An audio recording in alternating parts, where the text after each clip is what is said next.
ஒருவேளை பிடிஆர் பேசுனது பொய்னா நீங்க தானே அதை கொண்டு போய் போலீஸ்ல கம்ப்ளைண்ட் கொடுத்து இது யாரு பொய்யா உருவாக்கணும்னு நிரூபிக்கணும்.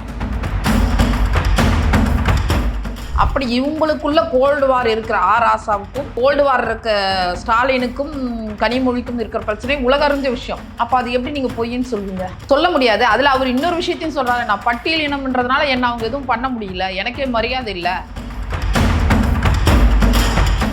சபரீஷனோட மூளையோடு இவங்க யாருமே போட்டி போட முடியாது. ஸ்டாலினும் போட்டி போட முடியாது, உதயநிதி ஸ்டாலினும் போட்டி முடியாது. மொத்த மூளை அவர் தான், ஆக்ஷன் மட்டும்தான் இவங்களுக்கு. கனிமொழியா உனக்கு மகளிர் அணி தலைவியா நீ வச்சுக்கோ, உனக்கு எம்பியா நீ வச்சுக்கோ, உனக்கு வேண்டியப்பட்டவங்களுக்கு வேணுமா எம்பி ஆராசாக்கா ஓகே, தலைமை பண்புக்கு வராதிங்கன்றது தான் அவங்க தெளிவாக காய் நகர்த்திட்டு போறாங்க.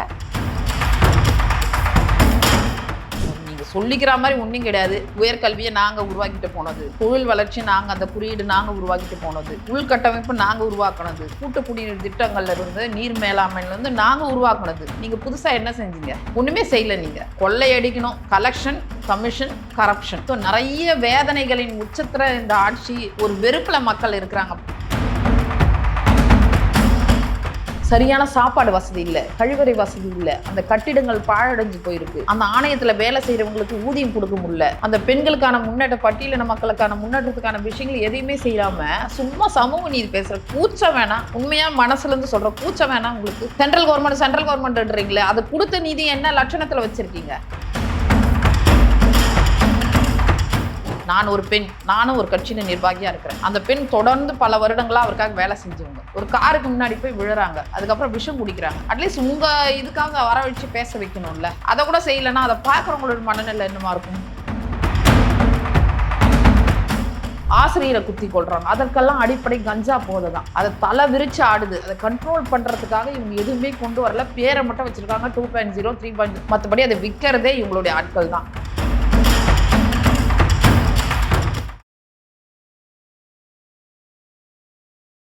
இளைய பாரத நேயர்களுக்கு வணக்கம். இன்னைக்கு நம்ம நேர்களில் நம்ம சிறப்பு விருந்தினர் அதிமுகவின் செய்தி தொடர்பாளர் மற்றும் வழக்கறிஞரான சிவசங்கரி மேம் அவர்கள் தான். மேம் வணக்கம். மேம் வணக்கம்ப்பா. மேம், எடப்பாடி பழனிசாமி அவர்கள், அதாவது நம்ம ரீசெண்ட் ட்விட்டர்ல பார்க்க முடியும், மாரிதாஸ் அவர்கள் ஆராசா சம்பந்தமா ஒரு ஆடியோ ரிலீஸ் பண்றாரு. அது முன்னாள் முதலமைச்சர் கூடிய எடப்பாடி பழனிசாமி எந்த உண்மை தன்மை அறியாம அது எப்படி எந்த டோன்ல வந்து அவர் நீ ஸ்டேஜ்லயே பேசுறாரு மேம்? இல்ல என்ன உண்மைத்தன்மை அறியணும்னு நீங்க நினைக்கிறீங்க? ஏற்கனவே இது வந்து இன்னைக்கு நேத்தோ என்னவோ ஆடியோ கலாச்சாரம் வந்து புதுசு இல்லை திமுகக்கு. அவங்க ஆட்சிக்கு வந்த ஒரு 10 மாதத்திலே வந்து பிடிஆர் மெத்தம் படித்தவர், ஆன்மீகவாதி, அவங்க குடும்பத்தோடு மிக நெருக்கமா இருக்கக்கூடியவர், அப்படிப்பட்டவரே நிதி அமைச்சரா இருந்தவர். அப்படிப்பட்டவரே என்ன சொல்றாரு ஒரு ஆடியோல வந்து, அதாவது உதயநிதி ஸ்டாலினும் சபரீஷனும் சேர்ந்து அந்த 30,000 கோடி எங்க வைக்கிறதுன்னு தெரியாம தவிச்சிட்டு இருக்காங்க, என்ன பூதம் வந்து புதையலை காக்குற மாதிரி அதை காத்துட்டு இருக்காங்கன்ற மாதிரி ஒரு ஆடியோ வெளியாச்சு இல்லையா? அப்போ இவங்க கொடுத்த அழுத்தத்தின் காரணமா அதை மறுப்பு தான் தெரிவிச்சாரே தவிர அதை உறுதி செய்யப்படலை. உறுதினா என்ன? சரியா தவறா, இது உண்மையா பொய்யான்னு யார் உறுதி பண்ணும்? அன்னைக்கு ஆட்சி அதிகாரத்துல இருந்தீங்க, மிகப்பெரிய ஒரு குற்றச்சாட்டு. 30,000 கோடின்றது சாதாரண விஷயம், அது 10 மாசத்துல. அப்ப யார் உறுதி பண்ணணும்? எங்களோட வழக்கறிஞர் பிரிவே அதை கொண்டு போய் நாங்க இடியில கொடுத்தோம், அந்த கம்ப்ளைண்ட கொடுத்தோம் நாங்க. அப்போ நீங்க உறுதி செய்யணும்னா ஆட்சி அதிகாரம் உங்ககிட்ட இருக்குன்னா, அந்த ஒருவேளை பிடிஆர் பேசுனது பொய்னா நீங்க தானே அதை கொண்டு போய் போலீஸ்ல கம்ப்ளைண்ட் கொடுத்து இது யாரு பொய்யா உருவாக்கணும்னு நிரூபிக்கணும். அப்ப நிரூபிக்காம விட்டுட்டாங்க ஒண்ணு. இரண்டாவது, அது பொய்னா நீங்க அவரை பொறுப்புல இருந்து விடுவிக்கணும். அவரை டம்மியாக்கி ஐடியில எதுக்கு போடணும்? ஸோ எல்லாமே இது உண்மையை ஊர்ஜிதப்படுத்துது. இன்னொரு விஷயம், நீங்க வந்து ஆராசாக்கும் கனிமொழிக்கும் முக ஸ்டாலினுக்கும் வந்து ஒரு கோல்டு வார் இருக்கு, ஒரு பனிப்போர் நடக்குதுன்றது அது எல்லாருக்குமே தெரியும். 2G வழக்குல இருந்து முதல் டார்கெட்டு அழகிரி தான். அழகிரி மிகப்பெரிய ஃபோர்ஸா இருந்தாரு தென் மாவட்டத்துல, மதுரையில. ஸோ அவரை டார்கெட் பண்ணாங்க ஸ்டாலின் குடும்பம். எங்க வந்து தன்னுடைய தந்தை மறைவுக்கு பிறகு எங்க இவர் ஒரு பெரிய ஃபோர்ஸ் ஆயிடுவாரு, நமக்கு மிகப்பெரிய அச்சுறுத்தலா இருக்கும் ஆட்சி அதிகாரத்துலன்னு சொல்லி தந்தையிடம் புகார் செய்து அவரை கட்சி விட்டு நீக்கினாங்க. அதற்கடுத்து இரண்டாவது அச்சுறுத்தல் என்னன்னா கனிமொழி. அவருக்கு கனிமொழி மீண்டும் மீண்டும் டெல்லியில வந்து மிகப்பெரிய லாபி. அதுமா ஆராசா அந்த 2G வழக்குகளும், இந்த கலைஞர் டிவிக்கு பணம் கைமாறியது, சங்கமம் போன்ற ட்ரஸ்ட்டுகள், இதெல்லாம் வழக்குகளை நம்ம தொடர்ந்து பார்த்துட்டு இருக்கோம். அப்படி இவங்களுக்குள்ள கோல்டு வார் இருக்கிற ஆராசாவுக்கும் கோல்டு வார் இருக்க ஸ்டாலினுக்கும் கனிமொழிக்கும் இருக்கிற பிரச்சனை உலக அறிஞ்ச விஷயம். அப்ப அது எப்படி நீங்க பொய்ன்னு சொல்வீங்க? சொல்ல முடியாது. அதுல அவர் இன்னொரு விஷயத்தையும் சொல்றாரு, நான் பட்டியல் இனம்ன்றதுனால என்ன அவங்க எதுவும் பண்ண முடியல, எனக்கே மரியாதை இல்லை, என்னுடைய பேச்சாற்றல் அவருக்கு வராது, என்னை அதை வச்சு வெளியே தள்ள முடியல, என்னுடைய எழுத்தாற்றல் அதுலயும் அவரால் வெளியே தள்ள முடியல, என் புத்தகத்தை படிச்சுட்டு இந்துராம் என்ன பின்னி எடுத்திருக்கீங்கன்றாரு. ஸோ எதுலையுமே என்னை வெளியே தள்ள முடியல. ஆனால் ஒரு காலம் இருக்கு, அவங்களுக்கு செய்ய வேண்டிய விஷயங்கள் இருக்குன்ற மாதிரி அந்த ஆடியோவில் அவர் சொல்றாரு. அப்போ இதெல்லாம் உறுதி செய்யப்பட்டது. அந்த குடும்பத்துக்குள்ளேயே பேய்க்கும் சண்டைன்னுவாங்க. அப்போ கூட பாரு சண்டைங்க எப்படி நடக்குது. அவர் என்ன சொல்றாரு, கனிமொழியை அவர் நம்ப மாட்டாரு. கனிமொழியை நம்ப மாட்டாருன்றதுக்கு ஏற்கனவே மூக்க அழகிரியை நம்ப மாட்டாருன்ற ஒரு கடந்த கால வரலாறு இருக்கு. சொந்த சகோதரனையும் அவர் நம்பல. அப்போ எல்லாத்தையும் விட்டுடுங்கப்பா. இன்னைக்கு பிஜேபின்றாங்க. எதுக்கு எடுத்தாலும் விழுந்தாலும் எழுந்தாலும் பிஜேபி, புயல் மழை வந்தாலும் பிஜேபி. இப்போ அந்த 2G வழக்குல உள்ள போனாங்களா, யாருடைய ஆட்சியில உள்ள போனாங்க? காங்கிரஸ் தானே உள்ள தூக்கி வச்சது. காங்கிரஸ் தானே ஒரு வருடம் உள்ள தூக்கி வச்சது கனிமொழிய. தன்னுடைய சொந்த சகோதரிய உள்ள வச்சவங்க. அந்த நேரம் எலெக்ஷன் முடிஞ்சு மிகப்பெரிய தோல்வி அடைஞ்ச போது ராகுலே இங்க வந்து தயாளமலை பார்க்காம போனாரு. கூடா நட்பு கேடா முடியும்னு கருணாநிதி சொன்னாரு. இனிமேல் வேண்டவே வேண்டான்னு சொன்னாங்க. இப்போ தன்னுடைய சகோதரியை உள்ள வச்சவங்களை பத்தி அவர் கவலைப்படல. தன் தாயை பார்க்காதவங்களை பத்தி ஒரு கவலைப்படல. இன்னைக்கு அதே காங்கிரஸோடு இருக்காருன்னா அப்ப கனிமொழிக்கு என்ன வேல்யூ கொடுத்துருப்பாரு நீங்களே முடிவு பண்ணீங்க. தன்னுடைய சொந்த சகோதரி ஒரு தீகார் சிறையில் இருக்கிறதுன்றது சாதாரண விஷயம் கிடையாது. அந்த காங்கிரஸ் தான் தூக்கி அவங்கள உள்ள வச்சது, பிஜேபி கிடையாது. பிஜேபி தான் விடுதலை பண்ணுச்சு இல்லையா? இப்போ இவங்க என்ன நினைக்கிறாருன்னா ஒற்றை, இப்போ அவசர அவசரமா உதயநிதி ஸ்டாலினை வந்து இளைஞரணி பொறுப்புக்கு கொண்டு வரதும், அவசர அவசரமா அவரை வந்து துணை முதலமைச்சர் ஆகிறதெல்லாம் எதுக்குன்றீங்க? தனக்கு பின்னாடி எந்த ஒரு அதிகார போட்டியும் வரக்கூடாது, எல்லாரும் வந்து கனிமொழி பின்னாடி போயிடக்கூடாது, ஆசா வச்சு கட்சியை உடைச்சிட போறாங்க கனிமொழின்ற பயமும் பதட்டமும் ஸ்டாலின் அவர்களுக்கு இருக்கு. அவர் தொடர்ந்து துர்கா ஸ்டாலின் வந்து அழுத்தம் கொடுத்துட்டே இருக்காங்க. இன்னொரு சபரசின் மேலும் அவங்களுக்கு அச்சுறுத்தல் இருக்கு. ஏன்னா இன்னைக்கு இருக்கிற கேபினெட்ல 75% சபரீசனுடைய ஆட்கள் தான். சொல்ல போனா இவர் ஆட்சிக்கு வர்றதுக்கு காரணம் புள்ள கிடையாது. எல்லாரும் சொல்லுவாங்க மனைவி கோயிலுக்கு போனாங்க, இருக்கட்டும், அது ஒரு ஆன்மீகம் ஒரு பக்கம் இருந்தாலும் தொடர்ந்து சபரீசன் கொண்டு வந்த அந்த ஸ்ட்ராட்டஜி டீம், அவரோட உழைப்பு, அவர் பிற கட்சியிலிருந்து கொண்டு வந்து ஆட்களை சேர்த்தது, யாருக்கு என்ன வலிமைன்னு பார்த்தது, ஃபுல் டீமை எடுத்து ஒட்டுமொத்தமா அவருடைய மூளை தான் இன்னைக்கு ஆட்சி அதிகாரம். சபரீசனோட மூளையோடு இவங்க யாருமே போட்டி போட முடியாது. ஸ்டாலினும் போட்டி போட முடியாது, உதயநிதி ஸ்டாலினும் போட்டி போட முடியாது. மொத்த மூளை அவர் தான். ஆக்ஷன் மட்டும்தான் இவங்களது. மொத்த கேபினெட்டே வந்து சபரீசன் கண்ட்ரோல்ல தான் இருக்கு. அந்த பயம் தொடர்ந்து துர்கா ஸ்டாலினுக்கு உண்டு. அதனால அவங்க குடும்பத்துக்குள்ளே சண்டை, இவங்களுக்குள்ளே போர். எல்லாரும் ஏன் பயப்படுறோம்? எதுவா இருந்தாலும் அதிமுகலே இருக்கணும்னு ஏன் நினைக்கிற ஒரு உண்மையான தொண்டை. நிறைய சேர்த்துட்டவங்க, லட்சம் கோடி 1,00,000 கோடி ஓபிஎஸ் போல ஆளுங்க வந்து ஏன் அங்க போறாங்கன்னா அவங்க சம்பாதிச்ச காசை காப்பாத்திக்கணும்னு போறான். ஆனா ஒரு சாதாரண தொண்டை ஏன் போக மாட்டேன்றான்? எனக்கு ஒரு தலைவன் போதும்பா, நான் வந்து துர்கா ஸ்டாலின் ஒரு லாபி, சபரீசன் ஒரு லாபி, உதயநிதி ஸ்டாலின் ஒரு லாபி, ஸ்டாலினுக்கு எந்த லாபி இல்லை. இந்த 3 லாபி என்ன சொல்றாங்களோ அதை அவர் கேட்பார். இந்த 3 லாபி என்ன சொல்றாங்களோ கேட்பார். அதுக்குள்ளே நீயா நானா போட்டி, நான் ஒரு கேண்டிடேட்டை போடுவேன், உன்னை ஓவர்டேக் பண்ணி நான் போடுவேன். இந்த பிரச்சனை வரும்போது மகனா மருமகனான்ற முடிவுக்கு இவங்க வர்றாங்க, துர்கா ஸ்டாலின். அப்போ அவங்க என்ன முடிவு எடுக்கிறாங்கன்னா எனக்கு மகன் தான் முக்கியம்.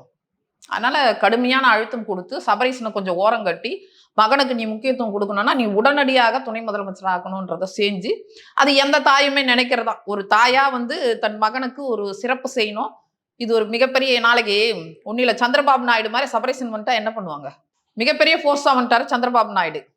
அதனால எல்லா அமைச்சரும் நாளைக்கு அவருக்கு பின்னாடி போய் அவர் பின்னாடி படை திரண்டு நிக்க தான் போறாங்க. இயற்கை கொண்டு வர விஷயங்களை யாரும் பண்ண முடியாது. ஆனா அதுக்கு முன்கூட்டியே இவங்க வந்து அதிகாரத்தை வந்து மகன் சொல்ல போனா முதலமைச்சராகவே ஆக்கணும்னு கூட அந்த அம்மா அவசரப்பட்டாங்க.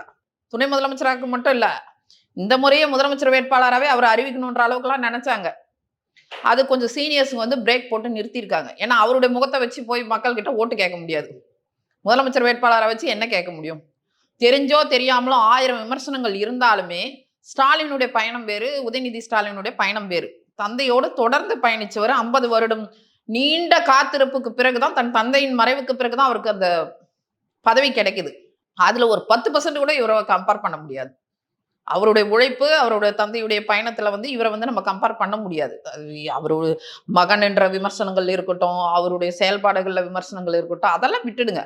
பட் ஒரு காத்திருப்பு இருக்குல்ல, அந்த காத்திருப்பு கூட வந்து உதயநிதிக்கு இல்லை. அது ஒரு தாயா தன் மகனுக்கு எந்தவித அச்சுறுத்தலும் வந்துடக்கூடாது, எந்தவித தடையும் வந்துடக்கூடாதுன்னு அவங்க பிளான் பண்ணி கொடுத்துதான் அந்த பதவிக்கு அவங்க கொண்டு வந்திருக்காங்க. ஸோ இப்படி குடும்பத்துக்குள்ளே நடக்கிற அதிகார பகிர்வு, தயாநிதி மாறன் கலாநிதி மாறன் குடும்பத்துக்கே சண்டை வந்துச்சே, வெறுப்பத்துற மாதிரி எவ்வளவு செஞ்சாங்க அவங்க ஊடகத்தை வச்சுக்கிட்டு இவங்களுக்கு எதிரா. தினகரன் பத்திரிகை எரிப்பு, அதான் வந்து மன்னிப்பு கேட்க சொல்லி டிஃபமேஷன் கேஸே போட்டிருக்காரு மாரிதாஸ் மேல. யார் மேல? மாரிதாஸ் அவர்கள் மேல அவர் தான் ரிலீஸ். நீங்க சட்டத்தை விட்டுடுங்கப்பா. நான் என்ன சொல்றேன், உங்களுக்கும் எனக்கும் கூட சட்டம் பல வழிமுறைகளை கொடுத்துருக்கு. அதனுடைய என்னென்ன வாய்ப்புகளை நம்ம பயன்படுத்திக்கலான்றது. ஆனா தார்மீக அடிப்படையில இது உண்மையா பொய்யான்றத வந்து நீங்க போய் இது கொண்டு வந்த ஆடியோ வந்து உண்மையா பொய்யா நீங்க நிரூபிங்க. அதை அனுப்புங்க. டெக்னாலஜி படி அதை நிரூபிங்க. டிஃபமேஷன் விட்டுடுங்க. அதை அவர் பார்த்துப்பார் மாரிதாஸ். அவர் எந்த அளவுக்கு அடிச்சு சொல்றாரு? அவரால் இங்கிலீஷ் பேச முடியுமா? என்ன மாதிரி இருக்க முடியுமா? அவர் அதை பண்ணிடுவாரா, இதை பண்ணிடுவாரா, என்ன போல புலமை வந்துருமான்னு சொல்றாருன்னா இதெல்லாம் பொய்யா. இதெல்லாம் ஆராசாவுடைய தோரணை தான். ஆராசாவுடைய பேச்சு தோரணை தான். நம்ம ஒரு தொடர்ந்து பயணிக்கும் போது அரசியல் அவங்களுடைய பேச்சு, பாடி லாங்குவேஜ் இதெல்லாம் தெரியும். நீங்க என்னதான் வந்து சப்பக்கட்டு கட்டினாலும் அங்க சமூக நீதி பேசுறவங்க தன்னுடைய ஒரு பட்டியலினம் என்பதனால தனக்கு வந்து எந்த விதத்திலயாவது தன்னை ஒடுக்க பாக்குறாங்கன்றது தானே அவர் ஒரு குமுறலா சொல்றாரு. நம்ம ஃபர்ஸ்ட் 2 மாசம் யாருமே பார்க்க வர கிடையாது. கனிமொழி அவர்கள் வந்த உடனே எல்லாம் லைனா வந்து கலாநிதி மாறன் குடும்பத்துக்கும் என்ன பண்ணிட்டாங்க, ஒரு எம்பி சீட்டு கொடுத்து அப்படியே ஓரமா, ஏன்னா ஒரு பிளவு இருக்கக்கூடாது, அவங்களுக்குள்ள பேசி முடிச்சுக்கிட்டாங்க. என்னன்னு, நம்ம சம்பாரிச்சதெல்லாம் அரசியல்ல தான், நமக்குள்ளே சண்டை போட்டோம்னா நம்ம பிரிஞ்சு கிடப்போம், நாளைக்கு ஆட்சி அதிகாரம் கையில வராது, உனக்கு என்ன வேணுமோ நீ அதை வச்சு ஒரு எம்பியா ஆயிடு, நீ வச்சு ஓரங்கட்டு. கனிமொழியா உனக்கு மகளிர் அணி தலைவியா நீ வச்சுக்கோ, உனக்கு எம்பியா நீ வச்சுக்கோ, உனக்கு வேண்டியப்பட்டவங்களுக்கு வேணுமா எம்பி ஆராசாக்கா ஓகே. இதுக்கு வந்துடாதுங்க, தலைமை பண்புக்கு வராதிங்கன்றது தான் அவங்க தெளிவா காய நகர்த்திட்டு போறாங்க. இது முழுக்க முழுக்க உண்மைதான். அதான் நான் தொடர்ந்து சொல்றேனே, எந்த ஒரு விஷயம் நெருப்பு இல்லாம புகையாது.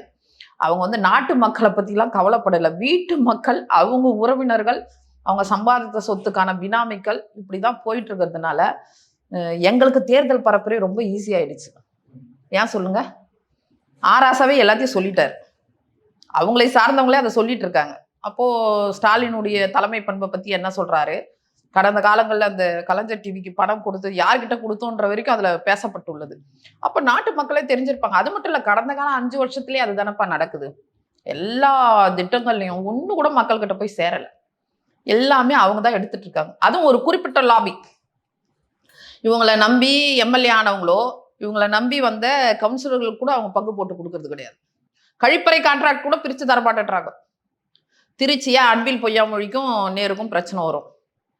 ஒன்னு ஒரு சிவா வீட்டுக்குள்ள போய், திருச்சி சிவா வீட்டுக்குள்ள போய் மண்டையை உடைச்சாங்களே ஒரு பெண் காவலரை, அமைச்சருக்கும் ஒரு எம்பிக்குமே சண்டை நடக்குது. அப்ப கீழே இருக்கிறவங்கள என்ன பண்ணுவாங்க, யார் மணல் அதிகமா ஆள்றதுலன்றதுல போட்டி. அன்பில் பொய்யாமொழிக்கும் இங்க துரைமுருகனுக்கு, அவர் வந்து ஒற்றை மனிதனா ஏவாவேலு, துரைமுருகன் இவங்க, அது ஒரு காம்படிஷன் போயிட்டு இருக்கு. சென்னையை பொறுத்த வரைக்கும் சேகர் பாபு கண்ட்ரோல். அதுலயும் மா சுப்பிரமணியத்துக்கும் சேகர் பாபுக்கும் நீயா நானா போட்டி. மா சுப்பிரமணியம் வந்து முதலமைச்சர் கேண்டிடேட்டு, முதலமைச்சரோடு நெருக்கமா இருக்கிற ஒரு கேண்டிடேட்டு.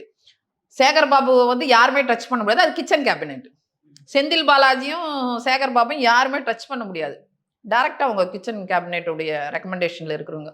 இப்படி ஒரு குறிப்பிட்ட ஒரு 5-6 பேர் தான்ப்பா சம்பாரிச்சிட்டு இருக்காங்க. மற்றபடி அவங்களை நம்பி போன தொண்டர்களுக்கே அவங்க செய்யலன்னும் போது நாட்டு மக்களுக்கு என்ன செய்வாங்க? ஸோ இதை பொய்ன்னு நம்ம கடந்து முடியும். அப்படி பொய்ன்னு சொன்னால் அதை டெக்னாலஜி படி அனுப்புங்க, லேபுக்கு அனுப்பிச்சு அது யாருடைய சைபர் கிரைமுக்கு அனுப்புங்க, அதை கண்டுபிடிக்க சொல்லுங்க. அது உண்மையா பொய்யான்னு அவங்க தெளிவுபடுத்த போறாங்க. அது கோர்ட்ல கூட டெஃபமேஷன் போடும்போது சம்மந்தப்பட்டவங்க ப்ரொடியூஸ் பண்ண போறாங்க உண்மையா பொய்யான்னு. அதை கொடுத்தவங்க யாரோ ஒருத்தர் இருக்கணும்ல. இப்போ பிடிஆர் மேல நடவடிக்கை எடுத்த மாதிரி ஆராசா மேலே நடவடிக்கை எடுக்கப்படுமா என்ன? அதுதான் அவங்களுடைய குடுமி அவர் கையில மாட்டிட்டு இருக்க. எப்பயோ எடுத்து காலி பண்ணிட்டு இருப்பாங்க ஆராசாவெல்லாம், தூக்கி போட்டிருக்கு. ஆராசாவே முடிஞ்சிருக்கும், அழகிரி போல கனிமொழியும் முடிஞ்சிருக்கும். அந்த கலைஞர் டிவி பிரச்சனையும் 2G வழக்குல வந்து அவங்க குடுமி அவங்க கையில மாட்டிட்டு இருக்கு. அவர் சொன்னார் பாத்தியா, 2 மாசம் என் மனநிலைமை என்னவா இருந்திருக்கும், என்ன ஒரு நிர்வாகி வந்து பார்க்கல, நான் பஸ்டா இருந்தா என்ன இருக்குன்னா அப்ப அதனுடைய மீனிங் என்ன? நான் உண்மையை ஏன் அழகிரியே போயிட்டு நீ அப்ரூவரா மாறிட்டு வெளியே வந்துரு, ஏன் கனிமொழி ஏன் உள்ள இருக்கணும், நீ காசை வாங்கி ஸ்டாலின் கிட்ட தானே கொடுத்துன்னு சொன்னதான் அவர் தானே சொல்றாரு. நம்ம இது யாருமே நீங்களும் நானும் இட்டுக்கட்டலப்பா. இது அந்த ஆடியோல சொல்லப்படுற விஷயங்கள் சொல்றேன், அதுக்கு முகாந்திரம் இருக்குல்ல. ஏன்னா அழகிரியும் வெறுப்புல இருந்தாரு, அப்பாவை வச்சு அவரை கட்சி விட்டு நீக்கினதுனால. அவருக்கு தன் சொந்த சகோதரி உள்ள இருக்காங்க, ஒருத்தனே மொத்தத்தையும் பண்றாங்களேன்ற வெறுப்பு இருக்கு. அப்ப ஆராசா கிட்ட போய் சொல்றாரு. அப்ப ஆராசா என்ன சொல்றாரு, உண்மையாவே அந்த நேரத்துல யாருமே அவங்கள போய் சந்திக்கல. சாகித் பால்வா, பால்வாவும் இருந்தாருன்னு நினைக்கிறேன் கலைஞர் டிவில. கனிமொழி இவங்க எல்லாம் இருக்கிற நேரத்துல சுத்தமா ஒதுக்கப்பட்டாங்க, ஐசோலேட்டர். தந்தை மட்டும்தான், தந்தையும் தாயும் மட்டும்தான் தன்னுடைய குழந்தைய, தன்னுடைய மகளை நினைச்சு வேதனைப்பட்டார், மிகப்பெரிய அளவுல வேதனைப்பட்டாங்க.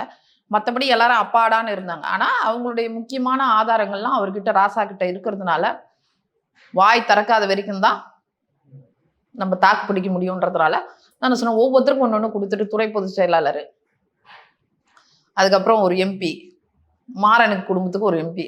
அவங்களுக்குள்ளே பல வெறுப்பு இருக்கு. எல்லாருமே தானே இந்த கட்சிக்கு ஒருவேளை உழைச்சிருக்கோம். ஸ்டாலின் அவர்கள் கனிமொழி மேல அந்த அளவுக்கு வெறுப்பு இருந்ததுன்னா தேர்தல் அறிக்கையை தயாரிக்கிற குழுவுக்கு தலைவரா போற அளவுக்கு அப்புறம் ஏப்பா அதெல்லாம் வந்து அப்படிதான்ப்பா. எதிரில தான்ப்பா வச்சுட்டு இருக்கணும். எதிரில வச்சுட்டு தான் பார்த்துட்டு இருக்கணும். அவங்கள நீ ஒதுக்குனீன்னா ரிவோல்ட் ஆகும் இல்லையா? அதெல்லாம் நடக்கும். அதெல்லாம் வந்து அப்படி குழு போடுவாங்க. குழுல வச்சிருப்பாங்க.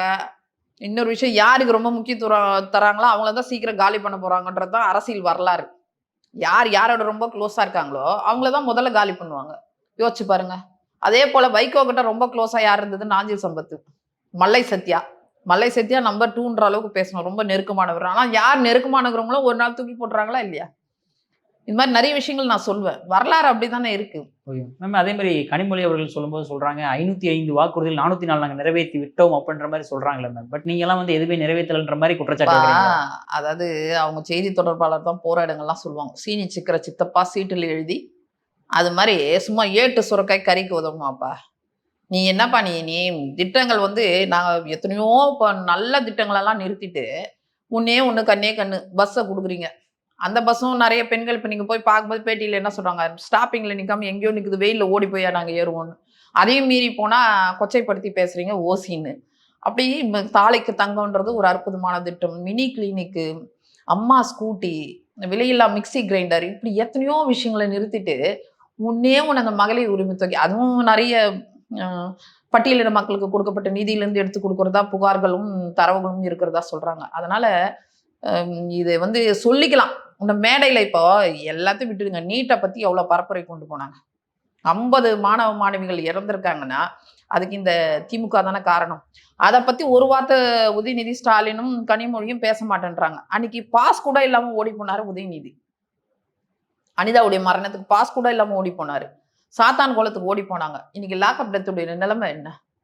யோசிச்சு பாருங்க. 35க்கு மேற்பட்ட லாக்அப் டெத்து. உன்னை போல ஒரு எத்தனையோ கனவுகளோடு இருக்கிற இளைஞன் தன் தாயோடு வாழ்ந்துட்டு இருக்க அஜித் குமாரை காரணமே இல்லாம அடிச்சு கொண்டு இருக்காங்க.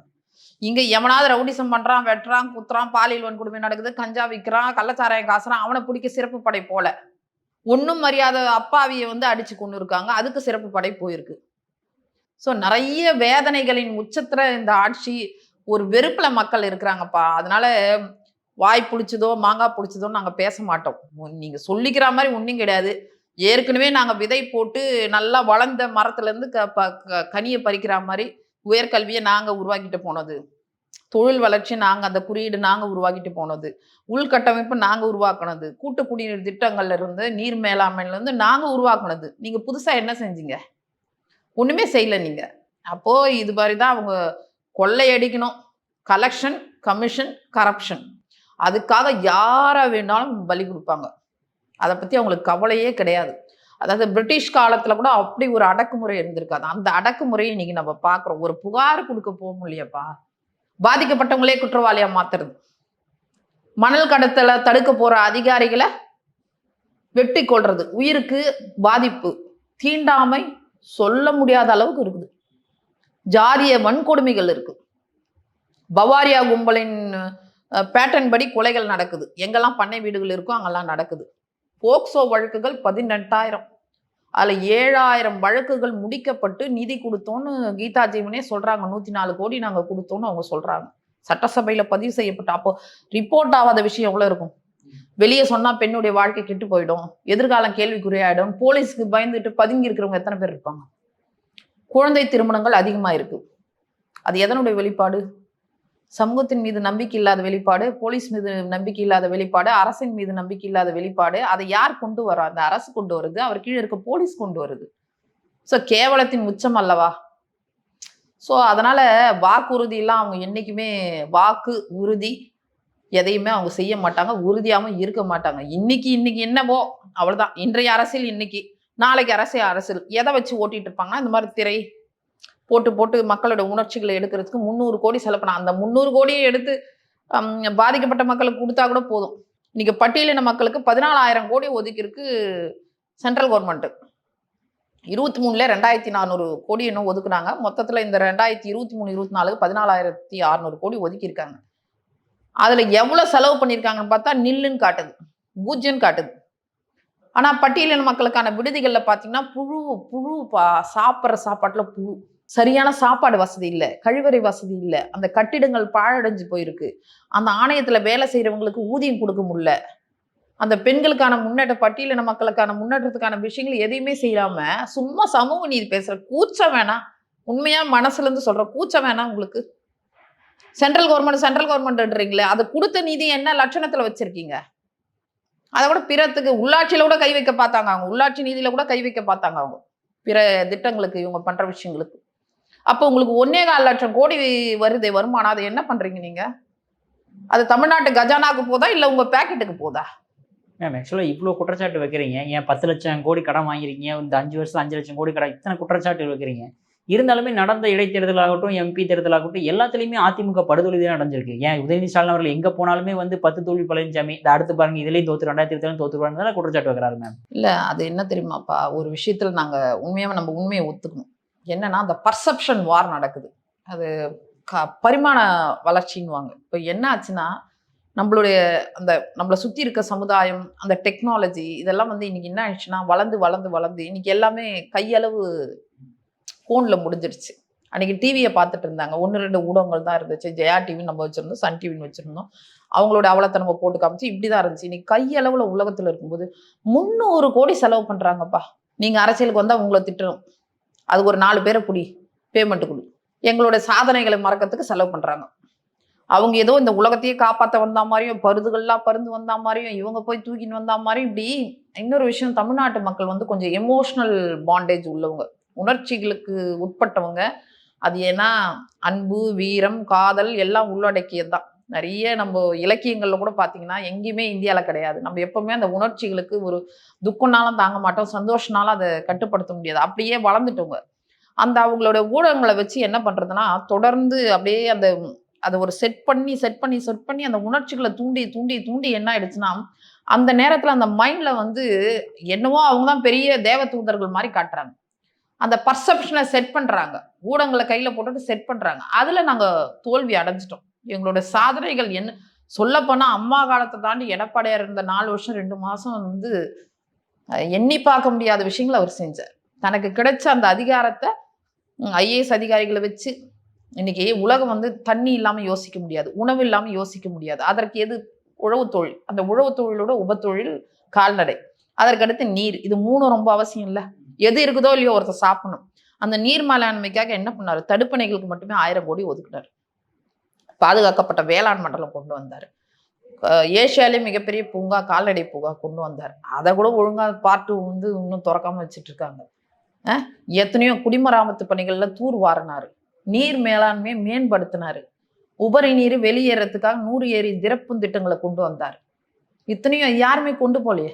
பயிர் காப்பீடு இந்தியாவிலே சென்ட்ரல் கவர்மெண்ட் கொடுத்தது கரெக்டாக என்ரோல் பண்ணி 10,000 கோடி தமிழ்நாட்டு விவசாயிகளுக்கு வாங்கி கொடுத்தாரு.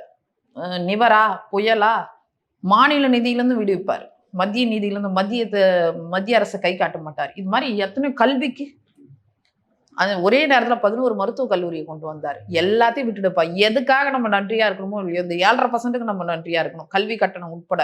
அதை தாண்டி கொரோனா காலத்துல தொடர்ந்து தமிழ்நாடு முழுக்க ஆய்வு கூட்டம் போய் இந்த தமிழ்நாட்டு மக்களை காப்பாற்றணும். முதல்ல மத்திய அரசு கொடுக்குற வரைக்கும் கையேந்தி நிற்காம, காரணம் சொல்லாம நிதியை ஒதுக்கி இந்த தமிழ்நாட்டு மக்களை காப்பாற்றினார். இப்படி நாங்க செஞ்ச எண்ணற்ற விஷயங்கள், எங்களோட உழைப்பு, தியாகம், வேர்வை எதுவுமே போய் சேராத அளவுக்கு ஊடகங்கள் மொத்தமே எங்களுக்கு எதிராக இருக்கு. நாங்க என்ன பண்ண முடியும் சொல்லு?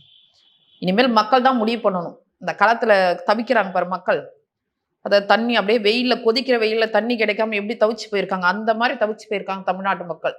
அதான் சொன்னேன், இன்னைக்கு தர்மத்துக்கும் அதர்மத்துக்கும் நடக்கிற போட்டி. தர்மம்ன்றது இன்னைக்கு அதிமுக கூட்டணி, அதர்மம்ன்றது இன்னைக்கு திமுக கூட்டணி.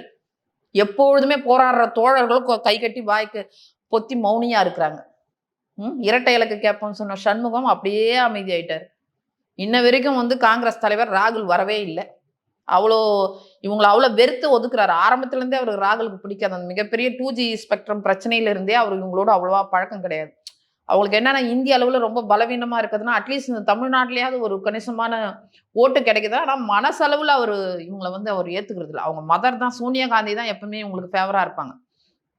ஆரம்ப காலகட்டத்திலேருந்தே இவங்களோட ஆட்டிடியூடு இவங்களால தான் அந்த 2Gன்றது இந்திய அளவில் நேஷனல் அளவில் பேசும் பொருளானதுனால ராகுலுக்கு ஆரம்ப காலத்தில் இன்னுமே அவர் வரல. இந்தியாவை ஆளக்கூடிய மோடி அவர்களுக்கு 1008 பிரச்சனை இருக்குது, 1008 லட்சம் பிரச்சனை இருக்கு. அவரே 3 தடவை வந்து போயிட்டாரு. ஆனா ராகுல் வரல. கூட்டணி கட்சிகள் அந்த 1-2 சீட்டுக்காக கை கட்டி என்னன்னா அவங்களையும் மிரட்டுறாங்க, உங்க கட்சியை உடைச்சிடுவான்றாங்க. கூட்டணி கட்சிகளே 2ஆ உடைப்போன்றாங்க. ஆட்சி அதிகாரம் இருக்கும்போது அவங்களுக்கு கேட்குற கான்ட்ராக்ட் அது இதுன்னு கொடுத்து கையில போட்டு வச்சுட்டு இருக்காங்க. ஸோ அவங்க செய்யறது எல்லாமே ஒரு இயற்கைக்கு முரணானது, நியாயமானதுன்னு நம்ம சொல்ல முடியாது.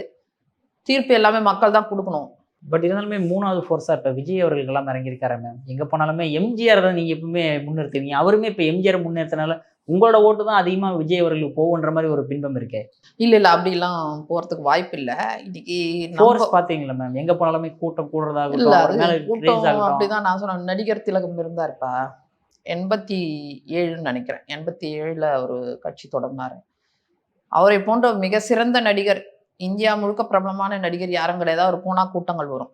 அதுக்கப்புறம் பாக்யராஜ் தொடங்கினாரு, டி ராஜேந்தர் தொடங்கினாரு, சரத்குமார் தொடங்கினாரு, ஏன் கமல், சீமானே ஒரு நடிகர் தான், கமல் தொடங்கினாரு. இப்படி எல்லாருமே அதுல வந்து களத்துல தாக்கு பிடிச்சவங்க 1-2 பேர். ஆனா அவங்களால இன்னும் ஒரு சீட்டு ஜெயிக்க முடியல. களத்துல போராடுறாங்க, அவங்க கொள்கையை முன்னெடுக்கிறாங்க, அது முடியல. இப்போ புரட்சி தலைவர்ன்றது வந்து அவர் வந்து ஒரு தெய்வ பிறவி. அது மாதிரி ஒரு மனிதர் தான், ஒரு புரட்சி தலைவர் தான் இருக்க முடியும். அவர் வந்து அதிமுகவின் சொந்தம் நம்ம சுருக்கவும் முடியாது. ஒரு எல்லாருக்குமான பொதுவானவர் ஆயிட்டாரு. ஒரு தேசிய தலைவர், தேவர் போல அவர். முத்துராமலிங்க தேவரை போல புரட்சி தலைவர். அதனால அவர் பேரை சொல்றாரு, ஓகே, அது மகிழ்ச்சி. ஆனா கூடுற கூட்டம்லாம் ஓட்டா மாறும்னு சொன்னீங்கன்னா அதை நான் ஏத்துக்கவே மாட்டேன். ஏன்னா நாங்களும் நட்சத்திர பேச்சாளர் நிறைய வச்சிருக்கோம். அவங்களுக்கும் போற இடத்துலலாம் கூட்டம் வருது. சிங்கமுத்து சாருக்கு கூட நிறைய கூட்டம் வருது. சிங்கமுத்து சார் போனாருன்னா அவரோட பேச்சுக்காக அவ்வளவு கூட்டம் கூடுது. எங்களுடைய கட்சியில தான் இன்னும் இருக்கிறாரு. எஸ் ராஜேந்திரன் இருந்தாரு, கவுண்டமணி கவுண்டமணி எதுவும் வரணும், செந்தில் இருந்தாரு. இப்படி நடிகர்களை பார்க்க கூட்டம் வரும். அதனால வந்து கூட்டம்லாம் ஓட்டா மாறும்னு சொல்ல முடியாது. எங்க தலைவரை சொல்றதுனால அவருக்கு ஒரு பெருமை கிடைக்குதுன்னா ஓகே, அதை நாங்க ஏத்துக்கிறோம். ஆனா கடந்த கால வரலாறு ப்ரூவ் பண்ணது என்னன்னா, எந்த நடிகருமே ஒரு சீட்டு கூட ஜெயிக்காம, விஜயகாந்த் எக்ஸப்ட் விஜயகாந்த் அவர்கள், அவர் கூட வந்து ஒரு தொகுதி ஜெயிச்சாரு. நம்மளோட கூட்டணி வந்த பிறகுதான் எதிர்கட்சியாவே ஆனாரு. இன்னொரு விஷயம், அவரு கூட பரவாயில்ல, சீமான் அவர்கள் கூட பரவாயில்ல, களத்துல போறாராங்க. இவர் களத்துக்கே வரமாட்டேன்றாரு. வந்தாலும் 2 வார்த்தை பேசி அவர் வர்றதுக்கு முன்னாடி ஒரு கலவரம் நடக்குது. யாராவது ஒருத்தவங்க உயிர் பலி கொடுக்க வேண்டியதா இருக்கு. இந்த காவு கொடுப்பாங்க பாரு, கோழி ஆடெல்லாம், அது மாதிரி இவர் வர்றதுக்கு முன்னாடி யாராவது மண்டையை போடுற மாதிரி இருக்கு. நிறைய பிரச்சனைகள் இருக்கு. அடுத்து வந்து அந்த பார்ட்டியுடைய சிஸ்டம்னு ஒண்ணு இருக்கும், ஒரு பேட்டர்ன். இப்ப நாம் தமிழரை எடுத்தா அவங்க இமிடியேட்டா சீமானோட ஃபோன் பண்ணி பேசலாம், விஜயகாந்த் அவர்களுக்கும் பேசலாம். அப்படிதான் ஒரு சூழ்நிலை நாங்க பார்த்திருக்கோம். மழை வெள்ளத்தை கூட வீட்டுக்கு வரவழைச்சு அவர் ஆறுதல் சொல்றாரு. இறந்து போன ஒரு துக்கத்துல இருக்க ஒரு குடும்பம், எதிர்பாராத அதிர்ச்சியில் இருக்கிற இங்க வர வைக்கிறாரு. இதெல்லாம் பார்க்கும்போது எங்களுக்கு ரொம்ப வித்தியாசமா இருக்குது. களத்துக்கே வராம, இன்னும் மக்களை நேரடியா சந்திக்காம, இன்னும் தூய சக்தி தீய சக்தின்னு சொல்றத வந்து மக்கள் முழுமையா ஏத்துக்கிட்டு ஓட்டு போடுவாங்க. நான் நம்பல. முடிவுகள் பார்க்கலாம். மக்கள் தான் எஜமானர்கள், அவ்வளவுதான். அதனால ஜனநாயகத்துல யார் வேணாலும் வரட்டும். ஆனா நான் ஒரே ஒரு அட்வைஸ் தான் சொல்வேன். எத்தனை வேறுபாடுகள், எத்தனை கருத்து வேறுபாடுகள் இருந்தாலும் கொள்கை ரீதியா எல்லாருக்கும் சொல்ற விஷயம், எல்லாருமே மக்களுக்காக தான் போராடுறோம். அதுல குறைந்தபட்ச நியாய தர்மத்தோடு நடந்துங்க. உங்களை நம்பி வர தொண்டர்களுக்கு பக்கபலமா இருங்க. இது வந்து சினிமா இல்ல, மேனேஜரை வச்சு நடத்திக்கிறதுக்கு, டேட் கொடுக்கறதுக்கு, சந்திக்கிறதுக்கு. இந்த அரசியல் களம், அந்த பேட்டர்ன் வந்து அந்த தலைவரை சார்ந்துதான் இருக்கும். ஒரு தொண்டனுக்கு என்னோட பிரச்சனையை நான் நினைச்சா போய் தலைவர்கிட்ட பேச முடியுன்ற நம்பிக்கை தான் உங்களை பயணிக்க வைக்கும். அது அட்லீஸ்ட் ஒரு 2ஆம் கட்ட தலைவர்கள், ஒரு 2ஆம் கட்டம் 3ஆம் கட்டத்திலேயாவது சந்திக்க வைக்கணும். அவங்கெல்லாம் கூட புசியானதுக்கிட்ட தான் பேசணும்னா என்ன இது சொல்லு, எல்லாத்தையும் எல்லாருக்கிட்ட சொல்லிட முடியுமா? ஸோ அந்த சிஸ்டம் கொஞ்சம் வித்தியாசமா இருக்கிறதுனால எனக்கு பெரிய அளவில் அவங்க தாக்கு பிடிப்பாங்களான்றது ஒரு அவநம்பிக்கை எனக்கு இருக்கு. பட் இருந்தாலுமே அவருமே எலெக்ஷன் அஃபிடவிட்லேயே கொஞ்சம் வித்தியாசமா இருந்தது. அப்பாவுக்கு கடன் கொடுத்தது, அதுதான் இப்போ சொல்றேன். எல்லாமே ஒரு நான் என்ன சொல்றேன், உங்களுக்கு 150 கோடி மார்க்கெட்டிங் இருக்கு சினிமாலன்றதை நான் மறுக்கல. உங்களுக்கு மிகப்பெரிய மார்க்கெட்டிங் இருக்கு, ரசிகர்கள் கூட்டம், அதை நான் மறுக்கலப்பா. இன்னைக்கு வந்து அரசியல் களத்துக்கு வந்துட்டோம். அரசியல் களத்துல வந்த பிறகு யாருக்கும் தனிப்பட்ட வெறுப்பு விருப்பெல்லாம் கிடையாது. நீங்க ஒரு கொள்கையை முன்னெடுத்து போறீங்க, நாம் தமிழ் ஒரு கொள்கையை முன்னெடுத்து போறீங்க, எல்லாமே ஏதோ மக்களுக்காக தான் நம்ம வந்து பேர். ஆனா ஒரு பசப்புக்கு கூட ஒரு ஒரு பேட்டர்ன் இருக்குல்ல. ஒரு பாதிக்கப்பட்டவங்களை இமிடியேட்டா போய் நம்ம பார்க்கறது, ஒரு ஆறுதல் சொல்றது, மழை வெள்ளத்துல போய் அந்த இடத்துல நின்று களத்துல நின்று பண்றது, இதெல்லாம் வந்து ஒரு நார்மலா நடக்கிற விஷயம். இது பாருங்க, அப்பாவுக்கு கடன் கொடுத்தது, பிள்ளைக்கு கடன் கொடுத்தது, இதெல்லாம் பேசும் பொருளா ஆக்குறாங்க. அந்த அதான் சொல்றேன், அந்த பேட்டர்னே எனக்கு வந்து ரொம்ப வித்தியாசமா இருக்கு. இது வரைக்கும் நான் என்னுடைய அனுபவத்துல நான் பார்த்த தலைவர்கள், ஒவ்வொருத்தர்கிட்டயும் நான் தான் சொன்னேன், யார் யாருடைய கூட்டணி இருந்தாலும் எல்லாமே களத்துல போராடக்கூடிய கம்யூனிஸ்டுகள் வந்து இன்னைக்கு திமுக கிட்ட போயிட்டாலும் ஏதோ ஒரு வகையில போராட்ட களத்துல இருக்காங்க. விசிகா போராட்ட களத்துல இருக்காங்க. நாம் தமிழர் போராட்ட களத்துல இருக்காங்க. ஆனா நீங்க யார் இருக்காங்க? 2, 3 பேரை சுத்தி சுத்தி நிர்மல் குமாரும், ஆதவ அர்ஜுனாவே சுத்தி வந்துட்டு இருந்தா என்ன அர்த்தம்?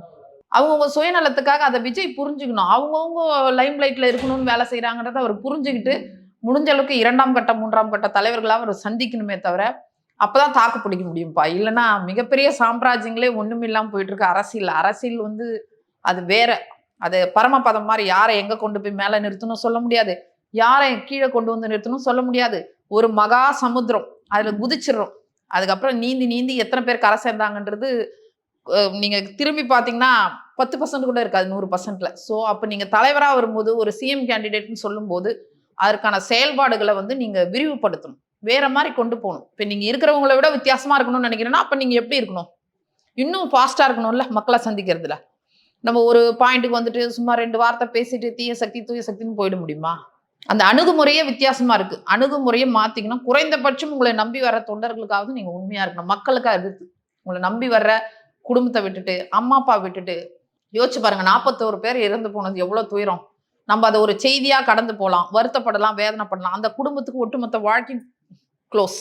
ஒரே குடும்பத்துல 2 பெண் குழந்தைகள் இருந்திருக்கு. அதுக்கப்புறம் அவங்க வாழணும்னு நினைப்பாங்களா? யோசிச்சு பாருங்க. அவங்க மனசு எவ்வளவு வேதனையில தவிக்கும். இப்போ இத்தனை பேர் நீங்க களத்துக்கு வராதுக்கு முன்னாடி உங்களுக்காக உயிரை கொடுத்துருக்காங்கன்னா அதை விட அதிகமா 10 மடங்கு உங்களுக்காக துதிப்பாடுறவங்க, உங்களுக்காக வந்து கைத்தட்டுறவங்களை விட்டுட்டு உண்மையாவே அங்க ஒரு பல மணி நேரம் வெயில்ல காத்திருக்க அந்த தொண்டர்களை நேசிங்க. இப்ப அஜிதான்றவங்க பாவம் அவருடைய ரசிகர் மன்ற தலைவர் எத்தனை வருடம் இருந்தாங்க. காருக்கு முன்னாடி போய் விழுறாங்க. சரி அந்த இடத்துல இறங்கினா கூட கூட்டம் கூடிடும். உள்ள போயிட்டு அந்த பெண்ணை வந்து கூப்பிட்டு அழைச்சு பேசணுமா வேணாவா? நீங்க சொல்லுங்கப்பா. நியாயமான விஷயமா நான் சொல்றேன். நான் ஒரு பெண், நானும் ஒரு கட்சியில நிர்வாகியா இருக்கிறேன். அந்த பெண் தொடர்ந்து பல வருடங்களா அவருக்காக வேலை செஞ்சவங்க. ஒரு காருக்கு முன்னாடி போய் விழுறாங்க. அதுக்கப்புறம் விஷம் குடிக்கிறாங்க. அட்லீஸ்ட் உங்க இதுக்காக வரவழைச்சு பேச வைக்கணும்ல. அதை கூட செய்யலைன்னா அதை பார்க்குறவங்களோட மனநிலை என்னவா இருக்கும்? பல நிர்வாகிகள் வந்து கையூட்டு கேட்குறாங்க. 5 லட்சம் 10 லட்சம் போஸ்டிங்ன்ற புகார்கள் வருது. இதையெல்லாம் விஜய் களையணும். அதை மீறி மக்கள் ஓட்டு போட்டா அது மக்கள் தான் எஜமானர்கள். அது தேர்தல் முடிவு தெரியும். ஆனா இங்க களத்துல எப்பொழுதுமே திமுக, அதிமுக அது 5 முனை போட்டு 6 முனை போட்டு எந்த முனை போட்டியா இருந்தாலும் இப்போ ஒற்றை முனையா சுருங்கி போச்சு. ஏன்னா முதலமைச்சரே டெல்லிக்கும் எனக்கும் தான் போட்டின்ட்டாரு. அவரே நான் போட்டியில் இல்லைன்னு சொல்லிட்டாரு. இதுனா பார்லிமெண்ட் எலெக்ஷனா இதை சொல்லு பார்க்கலாம். அப்போ தெரிஞ்சு போச்சு. இது இன்னைக்கு அதிமுக தான் களத்துல இருக்கு. அது உண்மையாவே எடப்பாடியார் ஃப்ரெஷ்ஷா கிளம்பிடுறாரு. அவர் மக்களோட மக்களுக்கு நடுவில் நின்று பேசுறாரு. ஏன்னா அவருக்கு தைரியம் இருக்கு மக்களை சந்திக்க. இவங்க போனா எங்க போனா எல்லாம் சுத்தி வளைச்சு கலாட்டம் பண்றாங்க. வராதிங்க போங்கன்றாங்க. எம்பிக்கள் கோவப்படுறாங்க. பக்கத்துல இருக்கிறவங்கள அடிக்கிறாங்க. பாக்குறீங்கல்ல, எம்எல்ஏ பக்கத்துல இருக்கிற நிர்வாகி அரைஞ்சு விடுறாரு. பொன்னேரி எம்எல்ஏ எம்பி இவர் தங்கத்தமிழ்ச்செல்வன் டென்ஷன்ல கத்துறாரு, குதிக்கிறாரு, அடிக்கிறாரு. ஏன்னா நேரு, பொன்முடி இவங்க எதுவுமே செய்யல. ஓட்டு கேட்டவனா சுத்தி வளைக்கிறாங்க. அந்த பயத்துல 10 பேருக்கு 15 பேருக்கு ஒரு தொகுதி நின்று அவங்க பிரச்சாரத்தை கொண்டு போறாங்க. எடப்பாடியாருக்கு தெம்பு திராணி இருக்கு. எல்லா பாயிண்ட்டுக்கும் அவரே போயிட்டு மக்களை சந்திக்கிறாரு.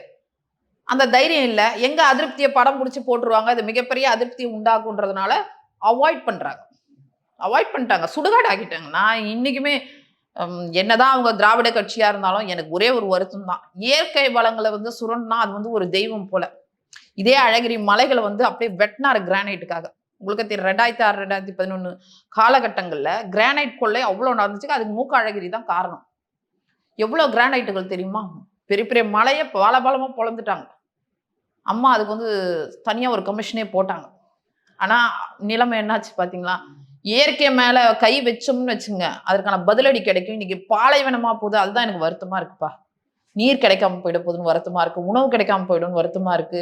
இந்த மக்களுக்கு என்ன எதிர்காலம்ன்றதே ஒரு கஞ்சா போதை வருகின்ற இளைய தலைமுறை கத்தி எடுத்துக்கிட்டு 10ஆம் கிளாஸ் பையன் ஒரு பள்ளி அறைக்கு போறான். ஆசிரியரை குத்தி கொள்றாங்க. அதற்கெல்லாம் அடிப்படை கஞ்சா போதை தான். அதை தலை விரிச்சு ஆடுது. அதை கண்ட்ரோல் பண்றதுக்காக இவங்க எதுவுமே கொண்டு வரல. பேரை மட்டும் வச்சிருக்காங்க 2.0 3. மற்றபடி அதை விற்கிறதே இவங்களுடைய ஆட்கள் தான். அது ஏன்னா இப்ப நீங்க முறைகேடா செய்யற விஷயங்கள் தான் பணம் சரளமா வரும். அது எப்படி எங்க ஆட்சியில் இல்லாததுல இப்ப கேட்டா குஜராத் எடுத்துப்பாங்க. எதுக்குமே பதில் இருக்காதுப்பா. எதுக்குமே ஒண்ணு மத்திய அரசு இல்லைன்னா குஜராத். ஸோ இப்படிதான் போயிட்டு இருக்கே தவிர விஜயா இருக்கட்டும் யாரா இருக்கட்டும் களத்துல வரட்டும். மக்களான மக்களா பயணிங்க. உங்க கொள்கையை கொண்டு போய் சேருங்க, உங்களை நம்பி இருக்க தொண்டர்களுக்கு உண்மையா இருங்கன்றது தான் என்னுடைய கடைசி. ஓகே மேம், பொறுத்திருந்து பார்ப்போம் மேம் என்ன நடக்குதுன்னு. உங்க பொன்னான நேரத்தை இளைய பேரில் முதல்ல இருக்கு. நன்றி.